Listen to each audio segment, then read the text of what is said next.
Everyone, this is Riya Sharma and welcome to R S corners. तो ये है हमारे पास में पेपर 3 का क्वेश्चन पेपर जो लास्ट ईयर आया था।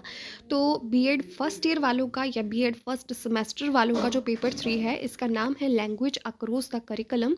ठीक है।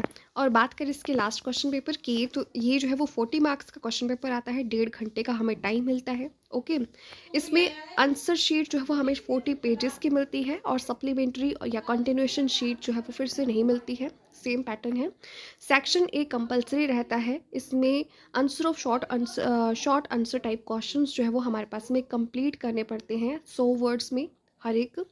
और हमें जो है वो 1 क्वेश्चन अटेम्प्ट करना पड़ता है सेक्शन बी और सी में से। मतलब ऑप्शन रहती है आपके पास में सेक्शन बी में भी और सेक्शन सी में भी, और उन दोनों क्वेश्चन में से आपको कोई एक प्रश्न करना पड़ता है।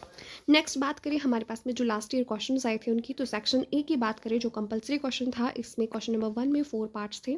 सबसे पहला था elucidate the meaning of language with relevant examples, यानी कि प्रासंगिक उदाहरणों के साथ भाषा का अर्थ स्पष्ट करें। सेकेंड क्वेश्चन था discuss the psychological factors which affect the language learning, यानी कि मनोवैज्ञानिक कारकों पर चर्चा करें जो भाषा सीखने को प्रभावित करते हैं। थर्ड क्वेश्चन की अगर मैं बात करूं तो explain communicative method of language learning, यानी कि भाषा सीखने की संचारी विधि की व्याख्या करें।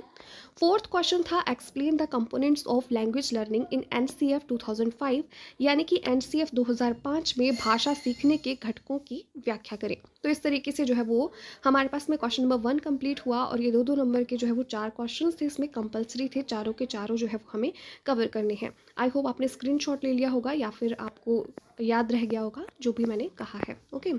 सो नेक्स्ट है हमारे पास में सेक्शन बी। सेक्शन बी में हमारे पास में क्वेश्चन था explain in detail the role of language in social and emotional development of an individual, यानी कि किसी व्यक्ति के सामाजिक और भावनात्मक विकास में भाषा की भूमिका की विस्तार से व्याख्या कीजिए। और ऑप्शन में हमारे पास में था क्वेश्चन नंबर 3, वो था discuss the characteristics of the following the sing song theory, the contact theory. ठीक है, गायन गीत सिद्धांत या संपर्क सिद्धांत, इनकी विशेषताओं की चर्चा कीजिए। 16 नंबर के ये क्वेश्चन थे और इन दोनों में से कोई एक हमें अटेम्प्ट करना था, क्वेश्चन नंबर 3 और 2 में से। नेक्स्ट बात करें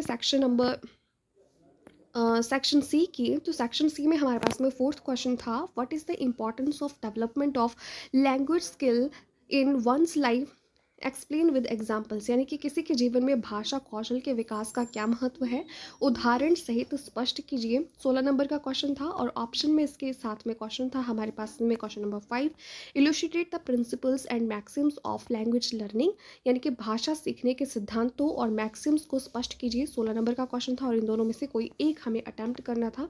और इस तरीके से हमारे पास में पेपर नंबर 3 यानी कि